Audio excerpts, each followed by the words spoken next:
restaurants and countries. And the sons of beer, Zinrai and Ethan and Enid and Kalkal and Dick, 5 of them in all. And the sons of Acre, the troubler of Israel who transgressed in the thing of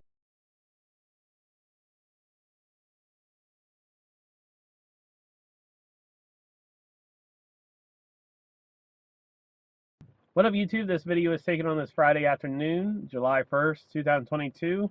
Time right now is 6 p.m. And I wanted to talk about some ball joints. And I figured I haven't done this in a while, but I figured I'd do a chicken eating video. Just talk about my experience with ball joints over some fried chicken. I went to a local place that has the best chicken gizzards, but unfortunately they don't sell chicken gizzards in a way that makes it easy for someone to eat them by themselves. And I don't think the lady listened to me right. I got a 3-piece dinner combo, and let me see if you can see that. 3-piece dinner combo, and I asked for collard greens, and they didn't give me collard greens. And then so I got potato salad, which I asked for, and I don't know what this is. This is coleslaw. I asked for collard green though. And then when I asked for a mix, she asked me white or black. And I said I wanted to mix a chicken, be like wanted a chicken leg, but she gave me all white. But this is how you know this place is really good. Whenever you get the chicken from here, I don't know if you can see that. Oh, you can see it over here. Hold on. Let me It burns right through the styrofoam. That's how you know it's fresh. But yeah, something different. I haven't eaten here in a while. I only got some hot sauce. But yeah, I wanted to talk about what happened with this Crown Vic. So for those of you who don't know, I bought this Crown Vic, 2000 Crown Vic, P71, the police interceptor model. I always wanted one, and I got it at auction. I did some things to it, and yeah, I did some things to it, but I've been driving around. It's been a good car. This September, it would have been 2 years having it. I bought it with 116,000 miles on it. It has 149,000 on it. And as you saw from the video at the beginning of this, I'm going to put it at the beginning of this, I snapped the ball joint. Shortly after getting this car on the road, I would say like a month afterwards, the front end started squeaking. And the one time when my dad was down, he looked into it and he said, yes, the bottom ball joint, driver's side squeaking. And I just been really complacent about it and didn't really do anything about it, which was my mistake. And I just ignored it. And, you know, all the guys at work, I don't know, sometimes John watches these videos. They were all telling me, yeah, that ball joint's going to snap on you. And sure enough, as you saw in the video, it snapped on me. But man, I really do believe that the Lord was looking out for me, because it snapped on me on Memorial Day. 2 days before Memorial Day, I went to Cocoa to fly at Comfy Bando. And then that was 2 days before Memorial Day. And then the previous week, I drove to Sarasota and back. If it would have snapped while I was on the highway, I would have lost the whole car. I probably would have flipped the car over, lost the whole car. But when I was pulling into the wildlife park to go for a run on Memorial Day, it snapped on me. So when it first snapped, the first thing I thought to myself was, I'll go and try to fix it right here. So I talked to my dad, and he convinced me not to do that. He said, just get it towed. I was only 6 miles away from my house. So I never called a tow truck before. So I got on Google Maps, typed in towing. The first thing that came up at this residential area, this neighborhood. So I called that place, because I figured, oh, local guy, you know, local tow, local guy. And he said he couldn't tow it because I needed a flatbed because the ball joint popped. I was like, okay. He said, I'll text you the number for a flatbed. I was like, okay. Well, when he hung up on me, I instantly went and started looking for other towing companies. Spoiler alert, that guy never texted me the number. So I found a tow truck company in town, local company in town, called them, gave them my information. I didn't give them an address of where I broke down, but I gave them the exact location of where I broke down. Anyone local would have known where I broke down. So they said, okay, it's going to be $100 and it's going to be 30 minutes. I was like, okay, yeah, that's fine. So I waited 30 minutes, nothing. Close to an hour later, I get a call. And it's the tow truck driver. And he says that, I'm here, where are you at? I said, well, I don't see you.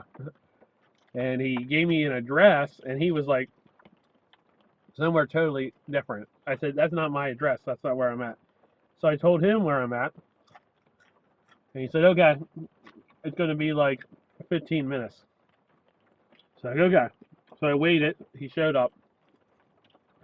Now I need to back up some. While I was waiting there, I was like kind of parked. When I was waiting there, I didn't move the car at all when it dropped to the ground. So I was kind of cockeyed in the entrance of the wildlife park. This teenager with a big lifted truck parks behind me. And I got out and said, hey, do you think you can move your truck? Because I broke a ball joint here. I'm waiting on a tow. And he said, no, they're going to tow it from the front. And I thought to myself, okay. And I kind of thought to myself, I'm not a tow truck driver, so a tow truck driver can handle this. So the tow truck driver shows up.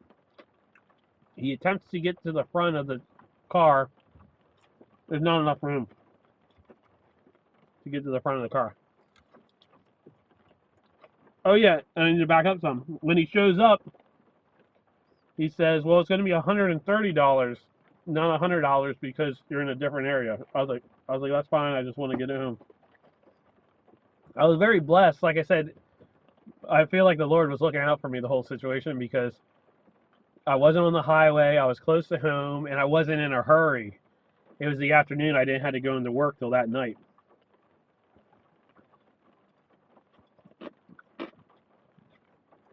So he said, well, I can't get to it. So he said, I'll go back to the shop. I'll get a pull behind and a dolly. And since you're so close, I'll tow it with a pull behind and a dolly. I was like, okay, cool. That works out good. And he says, I'll give you a ride home too, right now. And I told him, I was like, yeah, I have a truck. I can drive back out there. And I could have, the whole entire time, I could have gotten a ride home because my neighbors were home. It's just, I didn't call for a ride home because I thought I was getting a tow truck. I thought, oh, okay, I'll ride with the tow truck. So he gives me a ride home to my house, and I go to give him the key, and he said, I don't want the key. He said, I'll call you back when I get out there. I was like, okay. So at this point, I don't have a ball joint puller, and it's Memorial Day, and I had a coupon for 25% off on Memorial Day at Harbor Freight. 20% off all weekend, 25% off on Memorial Day. So I'm like, oh, this is perfect. I'll buy the ball joint puller for 25% off. Waited a little bit. Now, we just got a brand new Harbor Freight in town here. Waited a little bit, and then I decided, oh, I'm just gonna go out there because if he calls me, I won't be that much farther away. So I go grab the ball joint puller at Harbor Freight, 25% off. It was like $90, so 25% off $90. So I'm back here to the house. Wait. And I don't want to. I'm the type of person that don't want to pester people. So I'm waiting. Well, it gets to 8 o'clock at night, and I leave for work at 9:30. So I called him, and it went to voicemail. And I told him,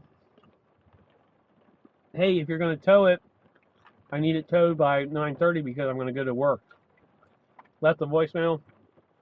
Never got a call back. The guy ghosted me. Now, I never gave the guy any of my information except for I told him where I lived. He gave me a ride home. They didn't charge me at all. But he totally ghosted me. Now, I had a vibe that he was trying to call back to dispatch. I had a vibe, and he said that it's only him and the owner working. Local towing company. And he couldn't get a hold of dispatch the whole entire time. So I had a vibe that they had like some kind of internal conflict. Now the towing company, when I looked it up on Google reviews, has absolutely horrible ratings, like 1 star. But most of those bad ratings are because of impounds. People complain about them impounding a car. But the guy was really nice, and he gave me a ride home. It's just he gave me his word that he was going to come back and tow it. And then not only that, he ghosted me. Like, he didn't call me back and say, "Hey, I'm not going to tow it." So anyway, I realized that he wasn't going to tow it. So I told myself, well, I gave him plenty of time. And here I'm kind of like in limbo because like he didn't tell me he wasn't going to tow it. So I didn't want to like call another tow truck company if he's going to tow it. But I kind of told myself, you know what? If he doesn't tow it in the morning after work, I'll go out there, I'll replace the ball joint. So that's what I did. He ghosted me, never heard back from him. Went to work.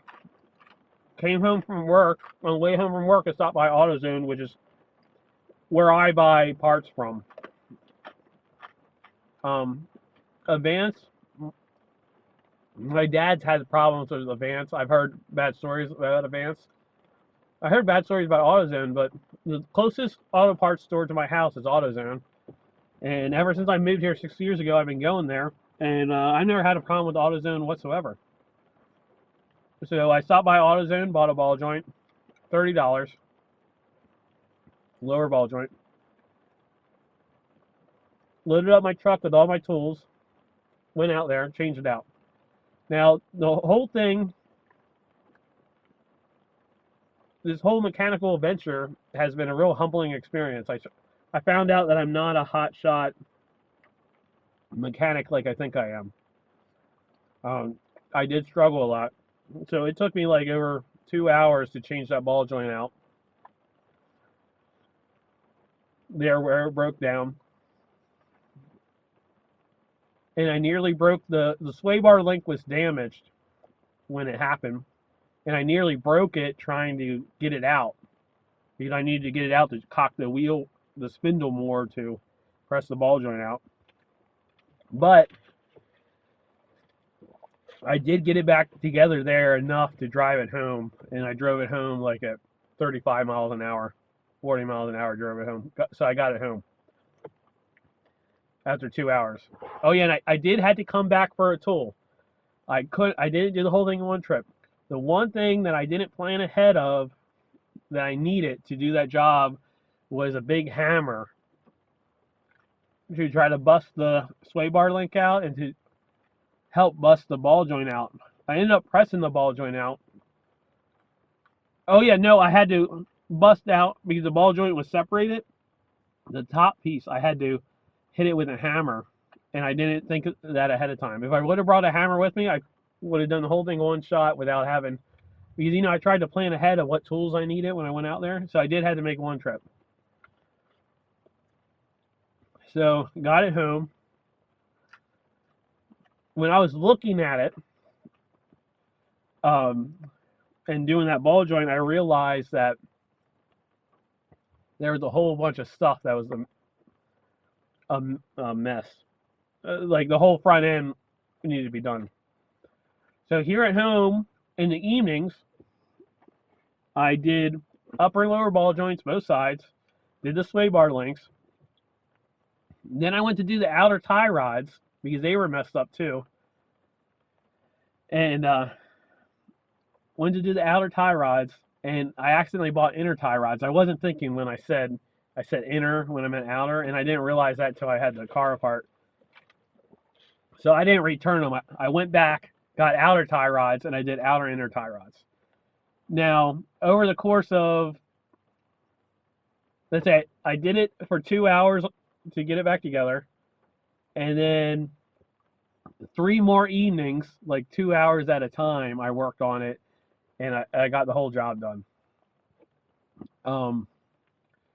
So it took me like 10 hours to do everything, and like I said, it was a humbling experience. It was hard to do up on jack stands, but I got it done. All the parts cost me $250, so I paid $90 for the tool, with 25% off of $90 for the tool, and then $250 for all the parts. I measured everything. When I took the tie rods out, I measured them and put them back in the same measurements. And on the upper ball joints, they have a set eccentric nuts, kind of like on the Creality 3D printers. Same thing. We have eccentric nuts to set the camber, I think it is. And I marked them before I removed them. I marked them and put them back exactly how they were. Well, leading up to this, before this whole fiasco happened, which actually it's not really a fiasco, there's a lot worse things that could happen. And like I said, I feel really blessed about the whole situation. It really could have been a nightmare. I had a vibe that I was going to have a tire blow because these tires are old, they're dry rotted, they're Goodyear Eagles. They came with the car when I bought it. I think the car sat for 2 years before I bought it. They're old, they're dry rotted, they were worn out, and I knew I needed tires. So I was in the process of trying, and I don't have a spare tire. This car did not come with a spare tire, so this whole entire time I haven't been driving with a spare tire. So I kind of made a mental note that I wanted to get a spare tire set up and get a whole new set of tires. Well, when this whole thing happened, and when I did all that with the front end, I had to get a wheel alignment. So I started looking at my options for tires afterwards. After I got it back on the road, I drove around some. I realized that everything was good. So in the past, I have a buddy who can get Goodyear coupons. So I hit him up, and I asked him if he had any coupons.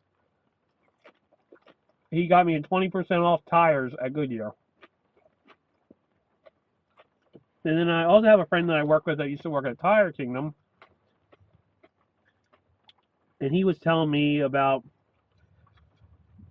Tire Kingdom usually has promos. He said, got to look out to see if they do a buy two, get two. So I was shopping the price around with Goodyear, which is what I did with my truck. I had one of those Goodyear coupons and I bought them at Goodyear. I didn't like the service at Goodyear though, but I was shopping around for a good deal. A combination of good deal and a tire that, I would get good life out of. So I priced out Goodyear. And like I said, that's the whole thing about these tire places is you have to price it, you have to book it online and price it online, and that's how you save money. If you don't do that, they will gouge you. Because after I bought the Goodyear tires, I had a nail in the tire, and they wouldn't fix it because it's too close to the sidewall. The price they quoted me to replace that tire was astronomical.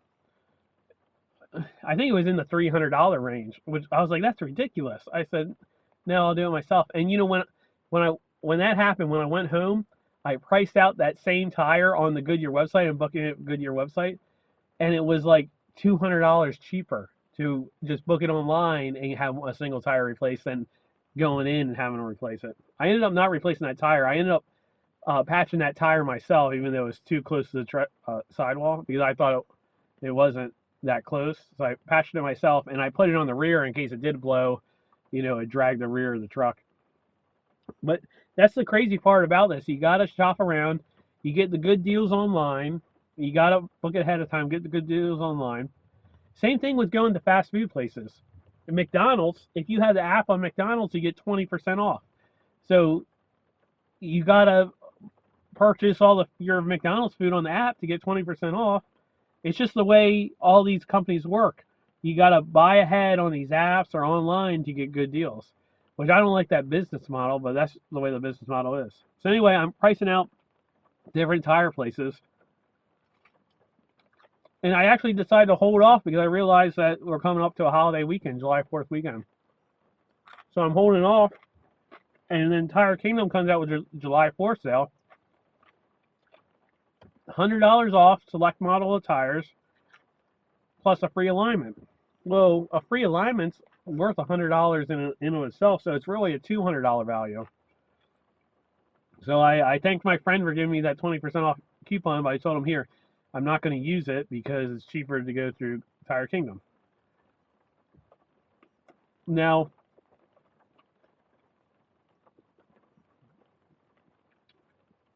the tires I was looking at were around $130. Goodyear was selling these Goodyear Assurance, I think, for $133 a piece. So I had the 20% off of that, which was what? It ended up being like $25 off a tire. No, it ended up being like $26 off a tire. But Goodyear would charge $100 for a wheel alignment, plus Goodyear install fees on the tires is more expensive than Tire Kingdom.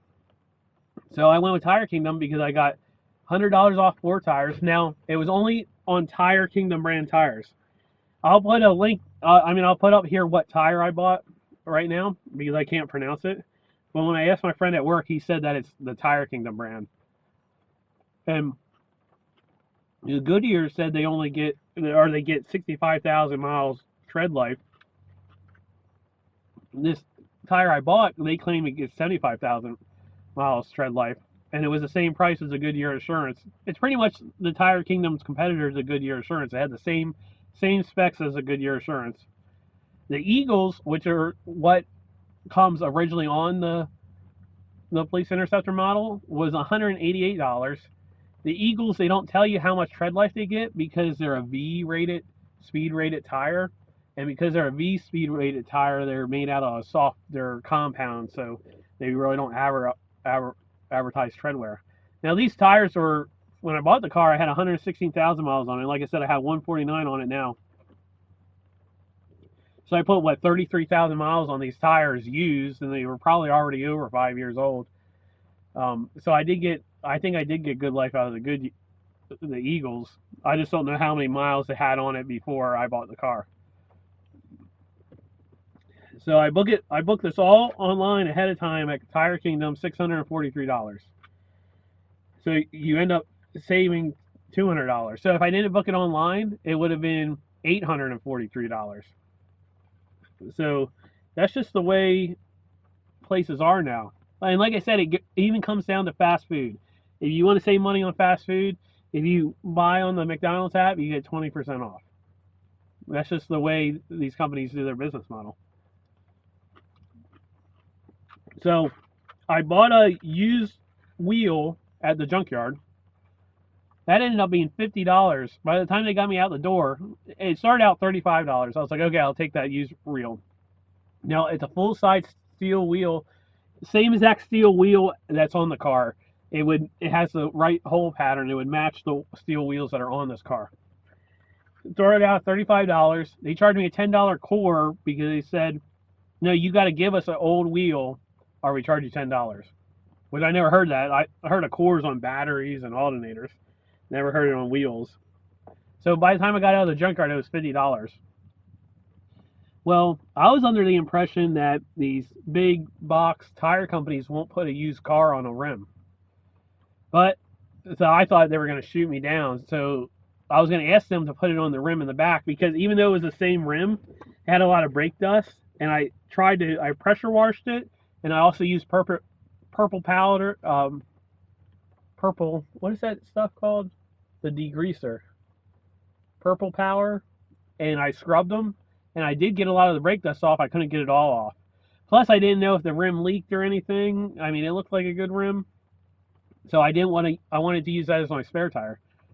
So I went there, and I went there ahead of time, all paid up. Today I went, and I said, hey, do you mind taking one of the old tires and putting it on a wheel in the back?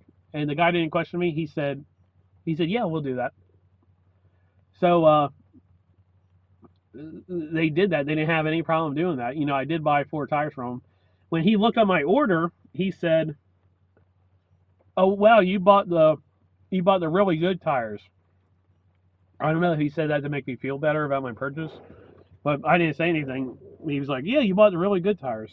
So I don't know if these are really good tires. I mean, time will tell. So I could tell when they changed the tires. I could see it through the window. The longest part seemed like it was on the wheel alignment machine forever. And I saw other cars going in off the wheel alignment machine. So they put the oh yeah, and another thing is I thought they were going to charge me. Tire Kingdom charges $18 per tire to mount it. I thought they were going to charge me an extra $18 to put that old tire on the spare wheel. I don't know if they forgot, but they never charged me. So I got out of there at $643. I talked to the mechanic. I said,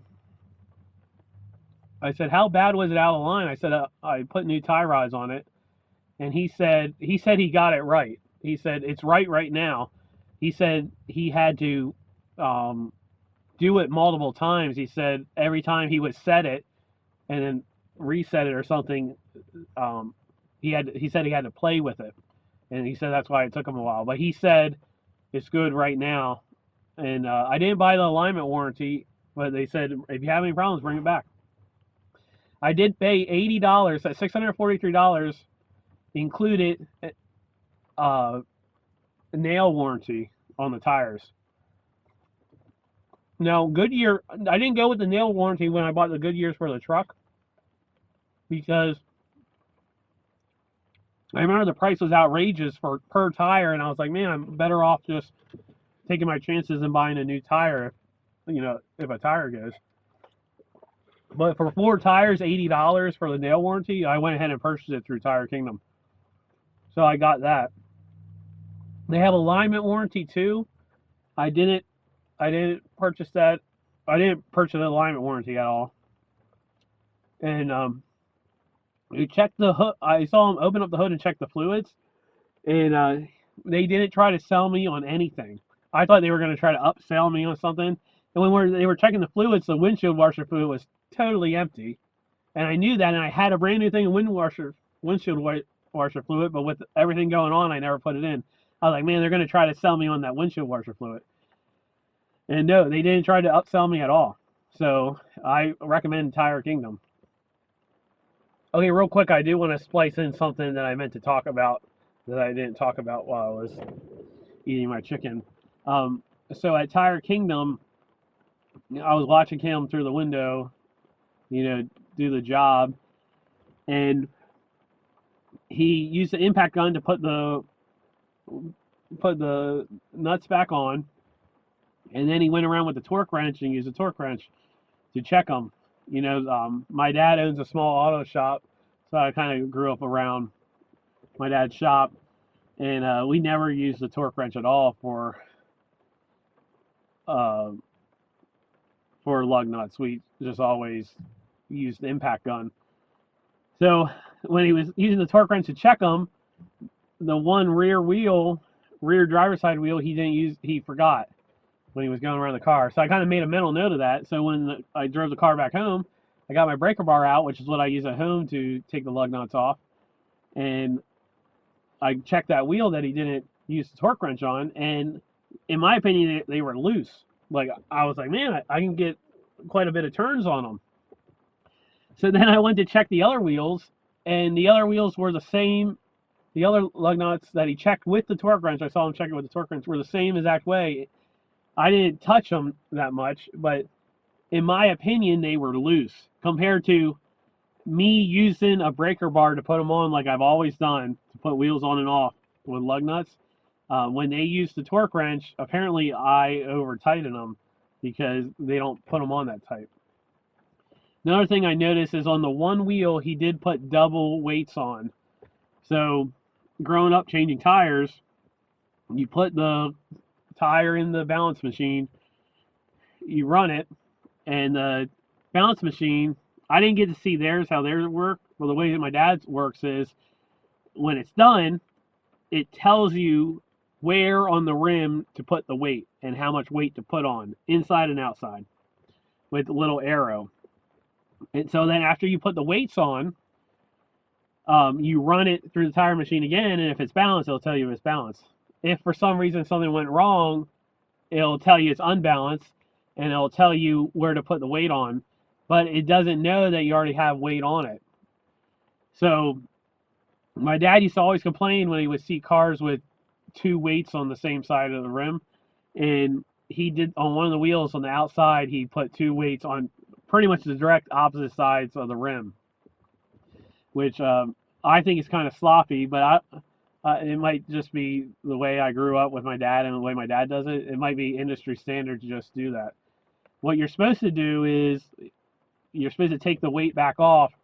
There's two ways you can do it. You can take the weight back off, run it through the tire machine again, and then put the weight on where it tells you.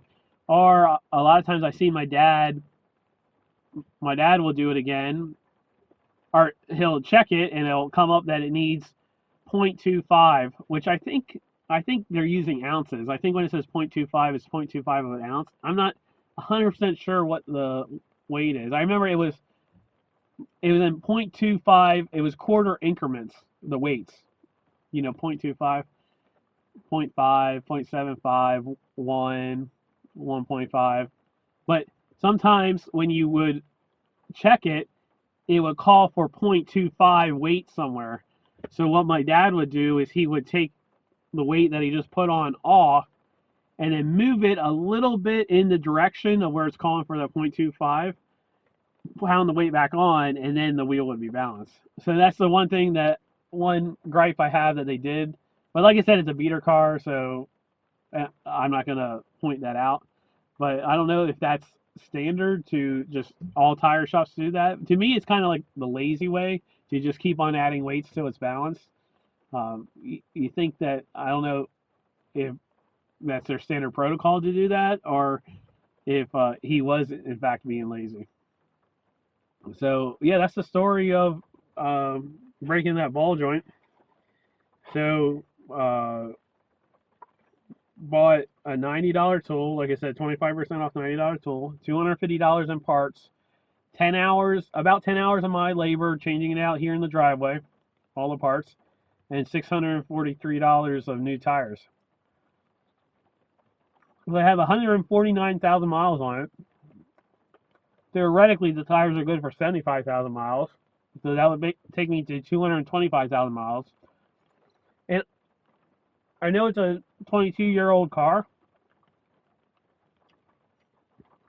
but I like driving around. I always wanted one of these police interceptors, and I know my way around the 4.6 engine, since I had two Mustangs with the 4.6 engine. And I'm glad I bought this car, and even though it's expensive on gas now, but I don't have any car payments, so I don't think it's worth. When this whole thing was going on, I wanted to see what other cars were getting with gas, and I was thinking, man, I should just trade it in for a Chevy Malibu. They get like 36,000 or 36 miles per gallon, and they're 4-door. But I don't have a car payment, so I was getting like 19 miles per gallon in gas. Now that I have these new tires, I'm going to recalculate it. Oh yeah, by the way, I only have like 15 miles on these new tires. Car drives totally different. It handles a lot better now. It made a big difference.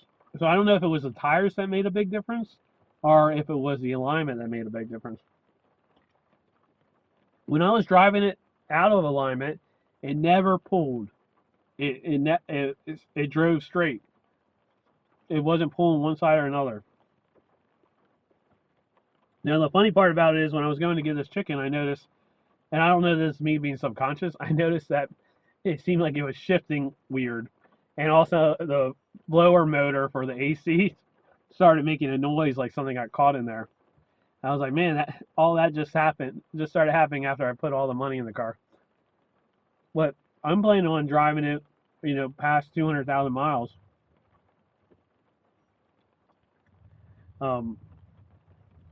I did, as you saw, I made that one video, kind of being funny. I did kind of play around, knowing that I was getting new tires. I did kind of play around. I made that video to be funny, and it was raining one evening, and I went to a neighborhood and I fishtailed it in a not a culvert, like a turnaround. I just wanted to play around. One big disappointment was that I found playing around like that. I found that it doesn't have positive traction rear end, which I was surprised since it's the police model. But I don't know. I don't know if mine's broken. I don't know if the rear ends can break like that where you lose positive traction, or it just doesn't have positive traction rear end. I never looked it up. But yeah, the moral of the story is, though, check your ball joints, because, like I said, I could have lost the whole car if it would have happened going 80 miles an hour down the highway, which I usually drive like 70 to 80 down the highway. There's no way I could have kept the car from wrecking, because when it dropped, you saw the video, when it dropped, it just instantly hit the ground.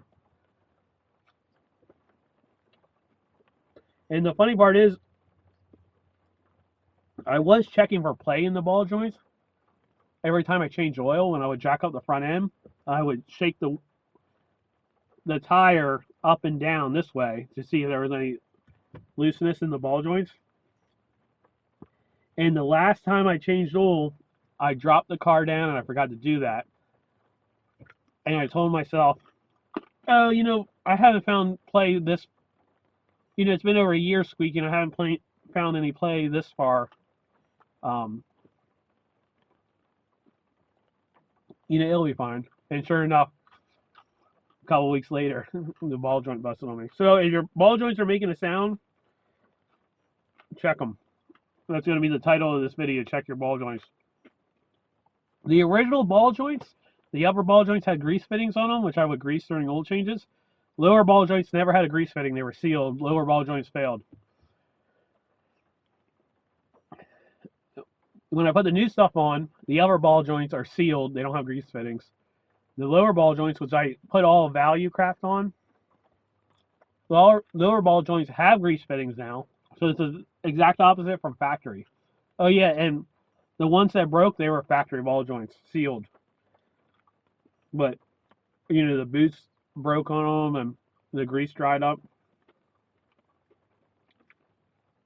And then the sway bar links on the top side of the sway bar link on the back side where it connects to the spindle, they have grease fittings on it too. So I have 3 grease fittings on each. Hold on, my calculations are off.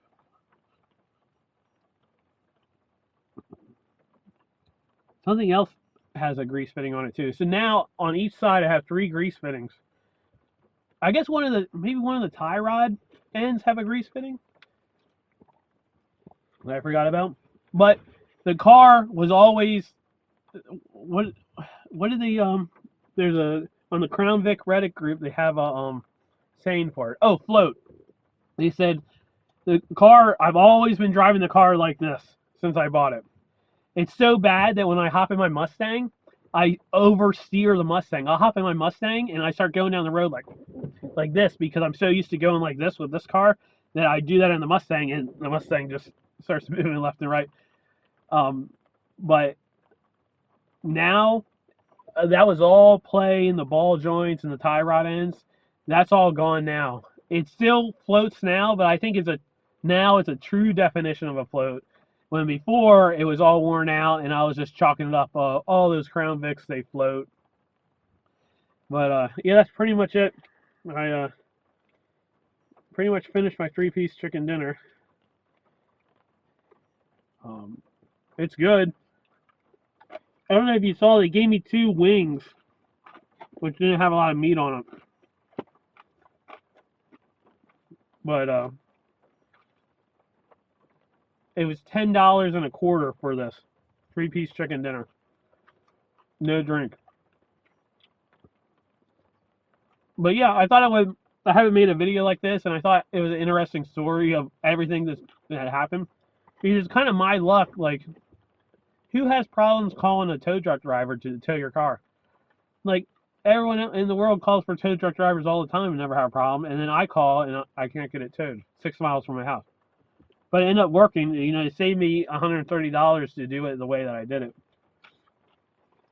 It's just kind of weird that that guy gave me his word that he was going to come back and he was going to call me, and then he ghosted me.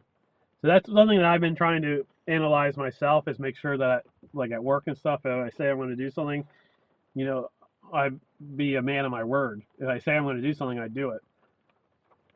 But I guess a lot of people don't have that mentality anymore to be a man of your word. But yeah, I thought, so I'm going to wind this up. I don't know how long this video is. I filmed with the Insta361R, and I filmed with the external Rode knockoff mic. It's not a Rode. It's a knockoff Rode mini shotgun mic on Insta361R. I set it to 1080p because I figured you didn't need high quality 4K video of me filling my ugly gums with fried chicken. Old 64 Goat, I didn't come up with the chicken eating video. Old 64 Goat came up with it a while ago. He hasn't made one in a long time. So I might send this to him. He's my favorite YouTuber. I just like listening to, you know, whatever he's talking about. So I figured I'd document this whole fiasco here. Like I said, I do want to give credit where credit's due. I feel really blessed about the whole situation. Because, I mean, man, if that would have happened on the highway. The only good thing is I had the dash cam. If that would have happened on the highway, it probably would have made a viral video. But I guarantee I think I would have probably flipped the car. Because, let's see, the front end would have dropped down. And if it didn't catch on anything, it would have probably veered the car off to the left, off the road, you know, probably would have flipped the car over. And another thing, I was talking to my friend at work about this whole thing. Oh, and he told me, I said, you know, it was a beater. That's why I got complacent with the sound. It's a beater car. I really don't care about the car, so that's why I wasn't really doing anything about it. And he said, well, there's a difference between having a beater and having a safe car. And when you have ball joints that can crack like that, that's an unsafe car. And the thing is, this car's been in Florida its whole life, so there's really hardly any rust damage underneath the car. If this car was up north, it would be all rusted out. And then that's what happens up north. Their frames are all rusted out, and then one day people are driving down the road and the frame cracks in half. And but I think it's a safe car now. I think it's a safe car. It drives like a brand new car compared to before, like I said. And hopefully I'm just going mental about this transmission sound and the blower motor sound. But hey, if something happens there, I'll try to deal with it myself. Or, you know, there's a lot worse things in the world. But I thought I would share this chicken eating video. Tell me what you think about, have you ever changed out a ball joint? Have you ever had experience with this? Have you ever heard of someone snapping a ball joint? I never heard of someone snapping a ball joint. I have seen a Panther body car with a snap ball joint on the side of the road, and I actually made a joke to myself. This was like months and months ago. I said, oh, that's going to be me one of these days. And sure enough, I was right. But the moral of the story is, when it was squeaking that bad, it gave me plenty of warning, plenty of time to have changed it out. So thanks for watching. I'll see you on the next one.